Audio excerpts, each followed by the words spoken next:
ఈ వీడియో నేను చాలా రోజుల నుంచి చేద్దామా వద్దా అని అనుకుంటూ నేమ్ అండ్ ఫేమ్ వచ్చిన తర్వాత చేద్దాం అనుకున్నా. బట్ మనకు తెలిసింది 4 మంచి మాటలు చెప్పాలనుకున్నది. ఎప్పుడు చెప్తే ఏముందని ఇప్పుడే చెప్తున్నా. ఇండియన్స్ ప్రపంచంలో మనం ఎక్కడున్నాం, ఎలా ఉన్నాం, ప్రపంచం దృష్టిలో మనం ఏంటి అనేది నాకు తెలిసిన ఒక చిన్న ప్రపంచంలో నేను చూసిన ఎగ్జాంపుల్స్తో చెప్పడానికి ట్రై చేస్తాను. మనలో చాలా మందికి తెలుసు ఇండియన్స్ అంటే బయట కంట్రీస్ వాళ్ళకి, బయట కంట్రీ సిటిజన్స్కి చాలా చిన్న చూపు. దానికి కారణం ఏంటంటారు? వాళ్ళకు కొవ్వు ఎక్కువ, వాళ్ళు ఒళ్ళు బలిసి కొట్టుకుంటున్నారా, వాళ్ళకు మన గొప్పతనం తెలియదా? ఇవేవి కాదు. వీటికి ముమ్మాటికి కారణం మనమే. మన ఇండియా పరువు, మన ఇండియన్స్ పరువు ముమ్మాటికి బయట కంట్రీస్లో తీస్తుంది మాత్రం మనమే. సరే, అది పక్కన పెడితే నేను తిరిగిన చిన్న చిన్న ప్లేసెస్, నేను చూసిన ఎగ్జాంపుల్స్, నేను అబ్జర్వ్ చేసిన రీజన్స్ మీతో షేర్ చేసుకుంటా. ఎన్నడూ గుర్రం ఎక్కనోడు గుర్రం ఎక్కితే వెనక ముందు చూసినాడంట అని మనకు సామెత ఉంది. సరే, ఈ సామెతను కాసేపు పక్కన పెడితే మన పక్కనే ఉన్న దేశం, చాలా దగ్గరగా ఉన్న దేశం, తక్కువ బడ్జెట్లో వెళ్ళగలిగే దేశం థాయిలాండ్. అదందరికీ తెలుసు, చాలా మంది వెళ్ళే వచ్చింటారు. థాయిలాండ్లో మేజర్ టూరిస్టులు లేదా థాయిలాండ్కు ఉన్న మేజర్ ఇన్కమే టూరిజం. ఆ థాయిలాండ్కి మేజర్గా విజిట్ చేసే వాళ్ళలో ఇండియా కూడా వన్ ఆఫ్ ది ప్లేస్లో ఉంటుంది. వాళ్ళు మన ఇండియన్స్ని ఎంత చీప్గా చూస్తారో తెలుసా? దానికి కారణం ఎవరంటే ముమ్మాటికి మనమే. ఇది ఎక్కడ మొదలవుతుంది అంటే ఎయిర్పోర్ట్లు ఫ్లైట్ ఎక్కిన దగ్గర నుంచి మొదలవుతుంది. ఒక్కడికి కూడా డీసెన్సీ, డిసిప్లిన్, సివిక్ సెన్స్ అనేది ఒకటి ఉంది అనేది కూడా ఎవ్వరు మైండ్లో ఉండదు. బేసిక్గా థాయిలాండ్ అంటే గ్రూప్ ఆఫ్ పీపుల్, ముఖ్యంగా ఒక 5-10 మంది బ్యాచిలర్స్ లేకపోతే 5-10 మంది మగవాళ్ళు కలిసి వస్తారు. ఏదో ప్రపంచాన్ని చేసినట్లు, ప్రపంచంలో వీళ్ళు తప్ప ఇంకెవరు థాయిలాండ్కి వెళ్ళనట్లు ఎయిర్పోర్ట్ నుంచి వీళ్ళ హడావిడి మొదలవుతుంది. ఫ్లైట్ ఎక్కగానే ఎయిర్ హోస్టెస్తో సెల్ఫీ, ఎయిర్ప్లేన్ మొత్తం ఒక వీడియో సెల్ఫీ, ఓ పక్క ఎయిర్ హోస్టెస్ మొత్తం ఉంటుంది. ఫ్లైట్లో వీడియోలు తీయమాకండ్రా ఆహా వినరు. అరుపులు, నవ్వులు, కేకలు, ఒకరి మీద ఒకరు జోకులు, ఎయిర్ హోస్టెస్ల మీద సెటైర్లు. పోనీ సీట్లలో సెటిల్ అయిన తర్వాత అన్న తిన్నకుంటారా? కుదరదు.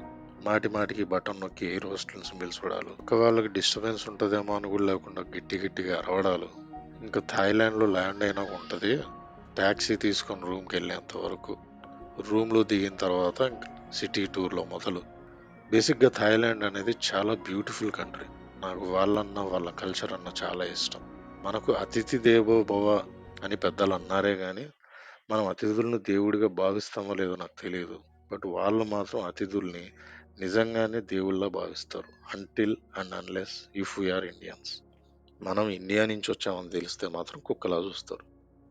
దానికి కారణం ముమ్మాటికి మనమే. అక్కడ ల్యాండ్ అయిన దగ్గర నుంచి వాళ్ళ స్లాంగ్ని, వాళ్ళ లాంగ్వేజ్ని వెటకారం చేయడం, వాళ్ళ మీద జోకులేయడం. థాయిలాండ్లో ఉన్న ప్రతి ఆడది అలాంటిదే అనే ఒక దిక్కుమాలిన మైండ్ సెట్తో ఉండడం. సరే, coming to the real time scenarios. Thailand అంటే మసాజులకు ఫేమస్, అది మనందరికీ తెలుసు. మసాజ్ అంటే మీనింగ్ ఏంటంటే ఒక అరగంటో గంటో మన బాడీలో ఉన్న మజిల్స్ని, జాయింట్స్ని ఒక ప్లెజెంట్ మ్యూజిక్తో, బెస్ట్ అరోమిక్ ఆయిల్తో రిలాక్స్ చేయించే ప్రాసెస్. ఇది ఎలా జరుగుతుందో చూద్దాం. చెప్పాక బ్యాచ్ దిగుతారు, ఒక 5-6 మంది. మసాజ్ సెంటర్ కల్పిస్తుంది, దూరుతారు. అక్కడ ప్రాసెస్ ఎలా ఉంటుందంటే లోపలికి ఎంటర్ అవ్వగానే మనం చెప్పులు బయట వదలగానే వాళ్ళు ఒక టెంపరీ చెప్పల్స్ ఇస్తారు.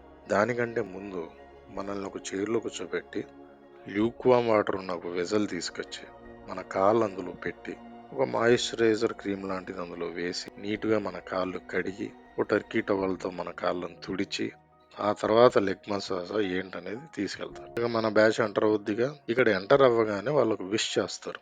వాళ్ళ కల్చర్లో ఇక్కడి నుంచి మొదలు వాళ్ళ స్లాంగ్ను వెటకారు చేయడం, వాళ్ళని జోక్గా మాట్లాడి గట్టిగా అరవడం, కేకలేయడం, విచిత్రమైన నవ్వులు నవ్వడం. లోపల వేరే కస్టమర్స్ ఉంటారు, వాళ్ళకి డిస్టర్బెన్స్ ఉంటుందన్న ఇంగిత జ్ఞానం కూడా లేకుండా వాళ్ళు మన కాళ్ళు వాష్ చేస్తుంటే కూడా ఈడేదో ఇంకా ఈకలు పక్కపక్కలు నవ్వులు. అబ్బో, వాళ్ళు ఒక పక్క చెప్తూనే ఉంటారు, సైలెన్సర్ ప్లీజ్ మెయింటైన్ సైలెన్సర్. అబ్బా, మనం వినం.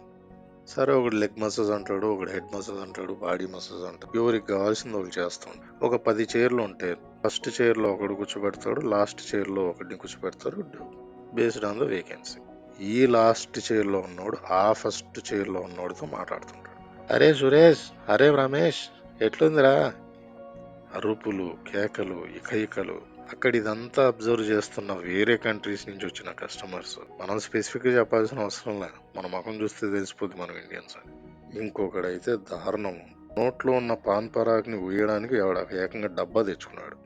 ఆ రిక్లైనర్లో కూర్చొని మసాజ్ చేయించుకుంటూ ఆ డబ్బాని పక్కనే పెట్టుకొని మధ్య మధ్యలో ఉమ్ముతూ తుమ్ముతూ నిమిషం ఉండాలనిపించలేదు అక్కడ. ఇది పక్కన పెడితే దీనికంటే ఒక ఇంపార్టెంట్ పాయింట్ ఒకటి ఉంది. అది నేను నెక్స్ట్ పార్ట్లో చెప్తాను.